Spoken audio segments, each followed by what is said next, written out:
And Your Worship, we are live. Okay, thank you. Good morning, everyone. We'll call this meeting to order. I'll ask if there's any disclosure of pecuniary interest. I do have one for myself for item 4.4, general government accounts, check number 27964 as it pertains to a family member. If at some point throughout the meeting you find that you do, please declare it at that time. Moving on to the consent agenda. Resolved that the Committee of the Whole hereby receive the January 2022 consent agenda items 4.1 through to 4.8, and that all the recommendations contained therein be adopted, excluding agenda items pulled from the motion and voted on separately. So item 4.4 will be pulled and voted on separately. Was there any others that I'm not aware of? Deputy Mayor Bray? Yeah, I had a quick question about 4.7, the grants policy. So would you like it pulled, or is it just? Yes, okay. please. That was 4.7. Yeah. Okay. If there's nothing else, I'll look for a mover and seconder for that motion, please. Councillor Kinney and Councillor Foster, all those in favor? And that is carried. We will go to 4.4 first, and I will pass the chair to Deputy Mayor Bray, as that is the one that I have declared a conflict on. Sorry, there might be a little background noise. Okay, so resolve that the General Government Services section of Committee of the Whole departmental sections accounts for the month of November 2021 and December 2021 as reviewed by Committee of the Whole are hereby confirmed. I have a mover and a seconder, please.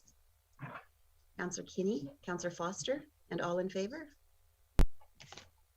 So that passes 6-0 with Deputy Mayor abstaining. Thank you. Mayor abstaining. Sorry. The mayor. Thank you. Okay, moving on to item 4.7. Deputy Mayor Bray, you pulled that.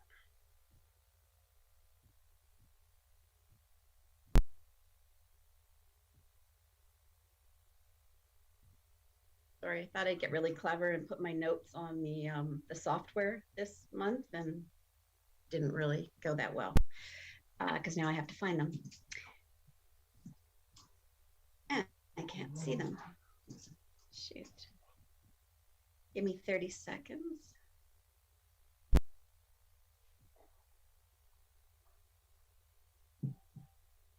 Okay. So the first one on page 6, the grant applications will be reviewed by the treasurer. And my question there is, will grant applications that do not meet the basic requirements for information included be forwarded to council for consideration, or will they stop at that point and they don't go to the next step because they weren't complete? Jocelyn? Thank you, Your Worship, and good morning, everyone. With regards to all grant applications we receive will always go to council for their consideration, but they would be noted that they did not meet the criteria of the policy if we receive it, but it would still be included in the council memo so that council would have the opportunity to comment. Okay, thank you. And I was fine either way. I mean, in the real world, if you don't meet the minimum requirements, you don't move to step 2. So either way, I was okay. I just wasn't sure, it wasn't clear. And then the next question was on page 7. Payments for special events and community event sponsorships will be made upon completion of the event after the post-event report invoices are submitted to staff, justifying the parameters outlined in the application. My fear with this is if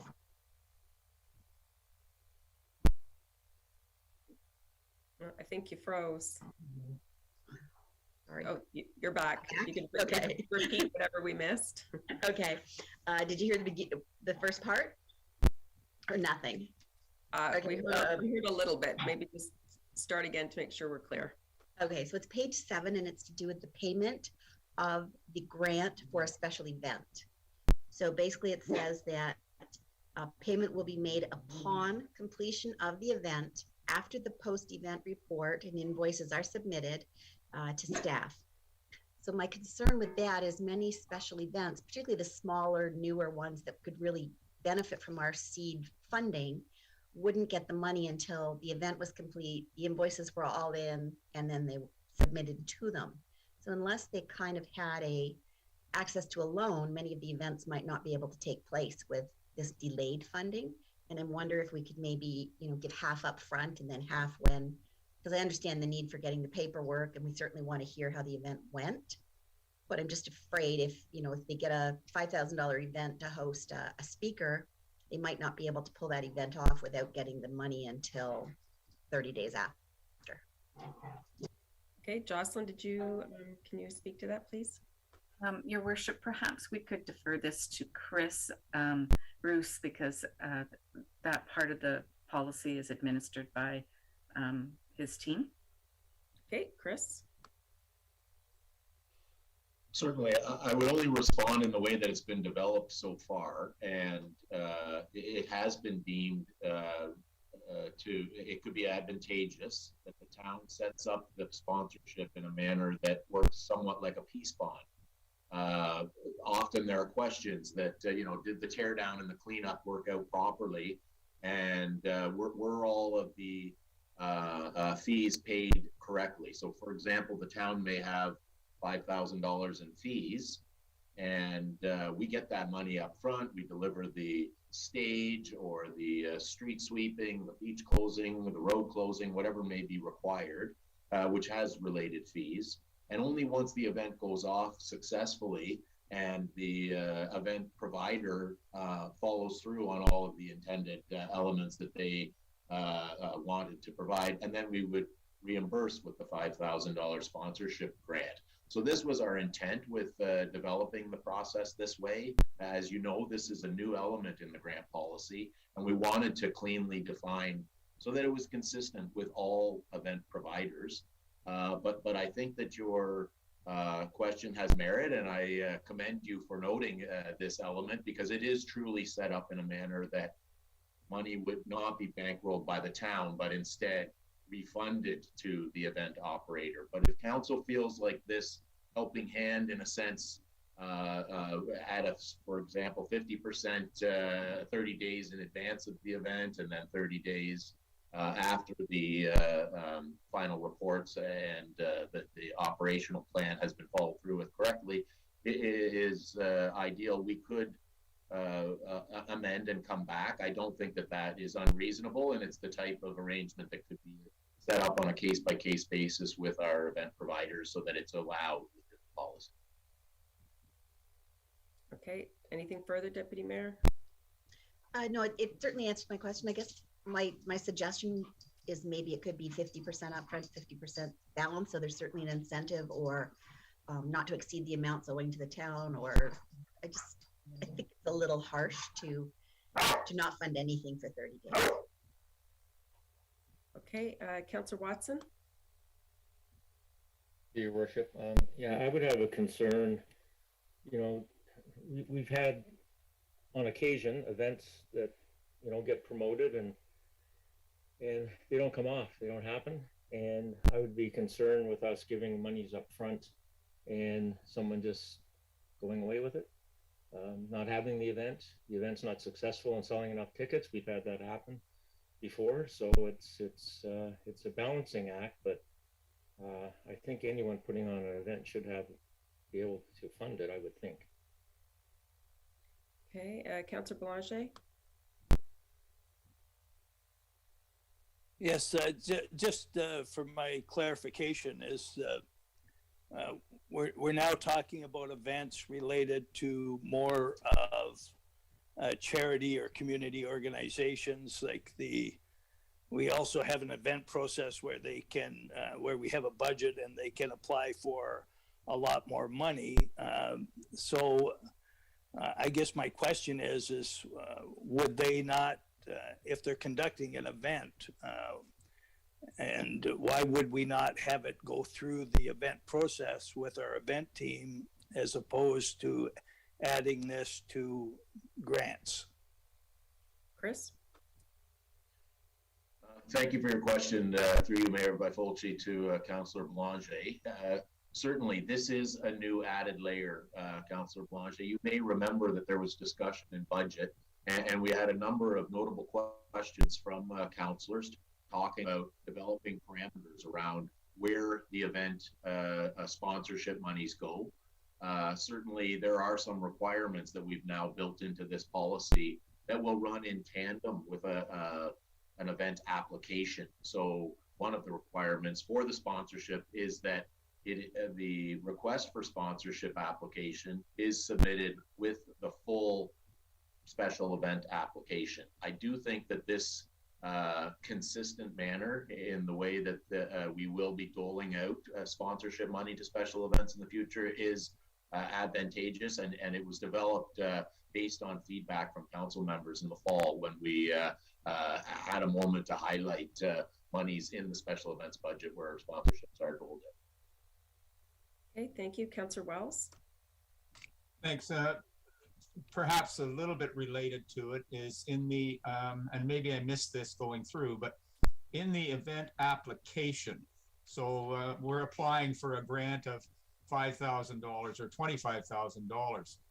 Does the grant application specifically require the proponent to literally identify where every penny of that is going to? In other words, why do I want $25,000? Well, I need 3 for this and 7 for that and 4 for something else. Is it clearly defined in the application what the fund is to be used for?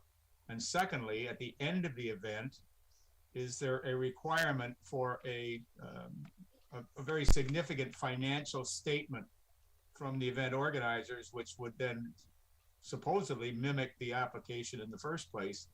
But I don't recall in the past that we were asking these event organizers who received significant amounts of money, I don't want to single any of them out, but where at the end of it all, everything was just packed up, went away, and council has no idea where or what that money was spent on, nor is it documented anywhere. So I guess my concern is, what's the money for up front in detail, not just, oh, well, we need $25,000 because we're going to do this, that, or something else.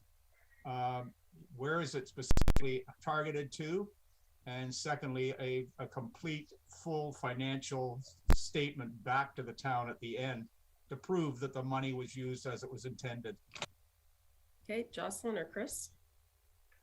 Well, I would say that no, this had not been part of the traditional special events application, but now it is part of the grant sponsorship funds application. So this is something that is an update to the policy, and now there will have to be a pre-justification and a post proof of what we use the money for. And this is it speaks well to the deputy mayor's question about 50% upfront or 0 upfront and 100% only after the justification report has been handed in that matches the application. Okay, Councillor Foster. Yeah, Your Worship, having seen a variety of events over the years, I'm not completely opposed to the deputy mayor's idea, but I think it should be done on an exception basis. So in other words, if someone wants to do it, they come and say, this is why we need an exception to the rule. We've had that in pretty well every area of the corporation.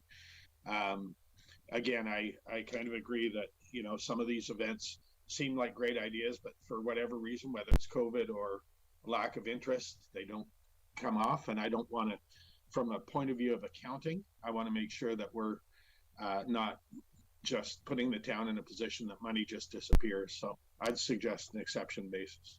Thank you. Thank you. And I would agree with those comments. I think the staff report is written to protect the town.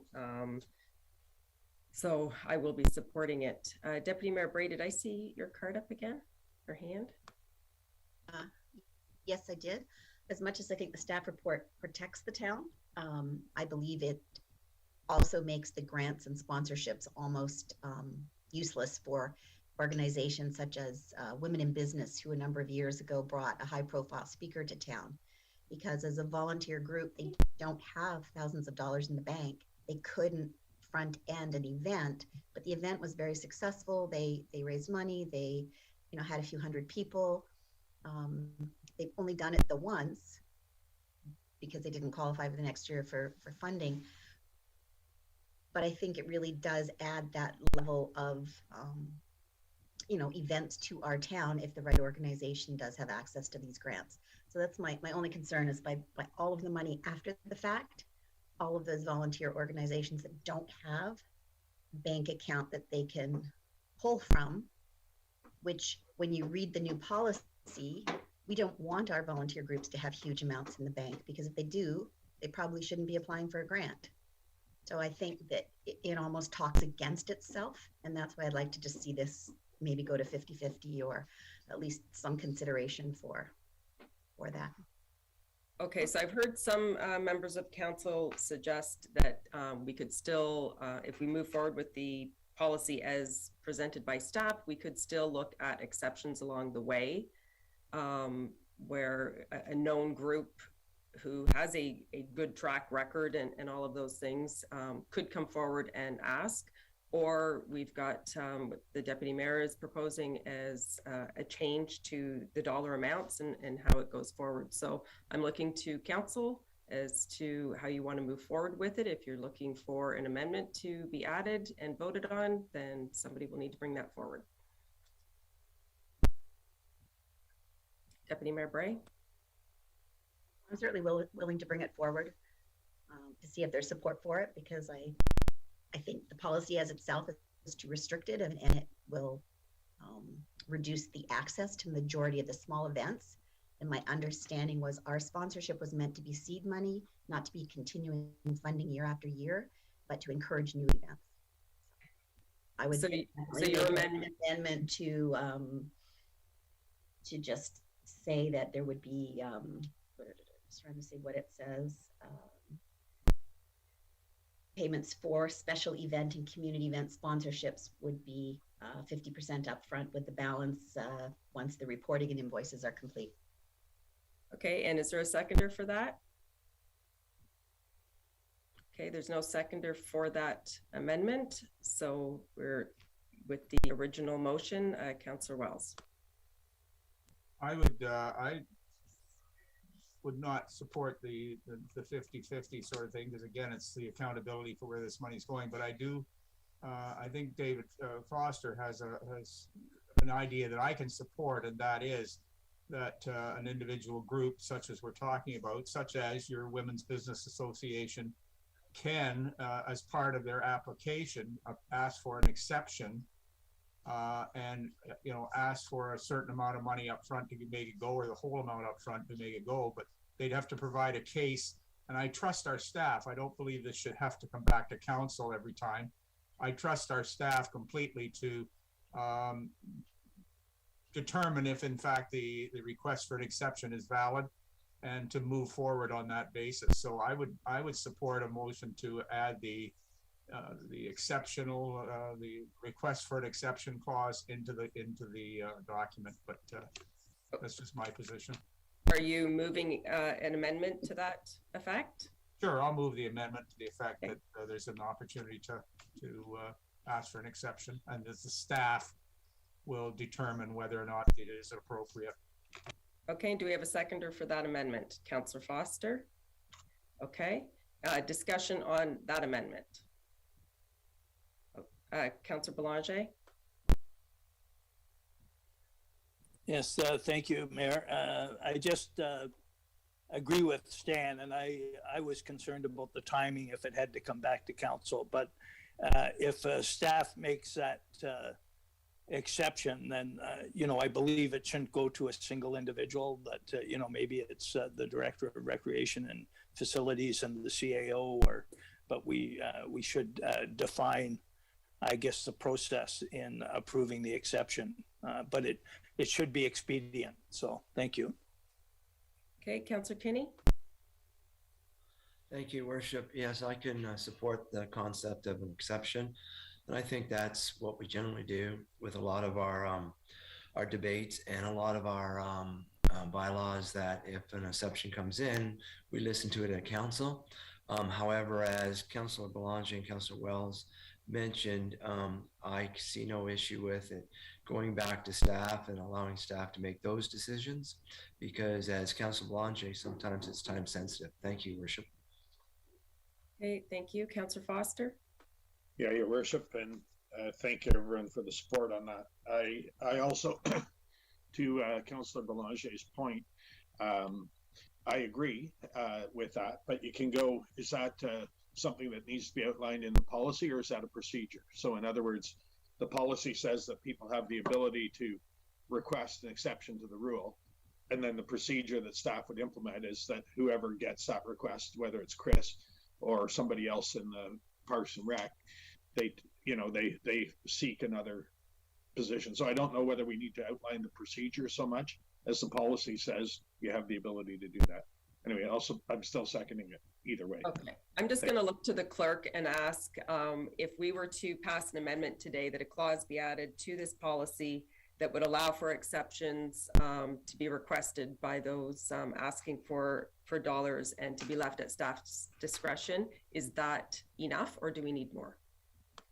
That should be enough, Your Worship. The policy could come forward still at council with an explanatory note with the difference, with the change.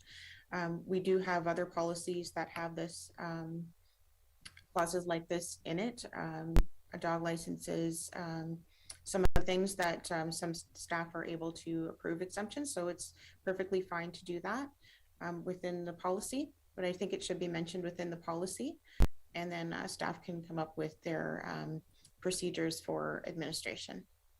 Okay, thank you. So the amendment that we would be voting on now would be moved by Councillor Wells, second by Councillor Foster, and it would be to include a clause within the policy that would allow for an exception, and it would be at staff's discretion. So if everyone is clear on that amendment, Mr. CAO. Thank you, Your Worship. Just with respect to that motion, it would be an exception with respect to the payment sequence. In the policy, there's already exception, a clause there with other types of exceptions, but this would be with respect to the payment sequence. Thank you. Thank you for that clarification. Okay, all those in favor of the amendment? Any opposed? No, that is moved, or that is carried unanimously. So we will move to the original motion that will read: the Committee of the Whole recommend to Council that it approve the updated grants to organizations policy as per the attached draft policy, and further, that committee recommends approving the change of the name of the policy from grants to organizations to grants and sponsorships to organizations as amended. Any discussion on this? Could I have a mover and seconder, please? Councillor Kinney and Councillor Wells. All those in favor? And that is carried unanimously. Thank you. And with that, we are adjourned. Thank you, everyone. Have a great day.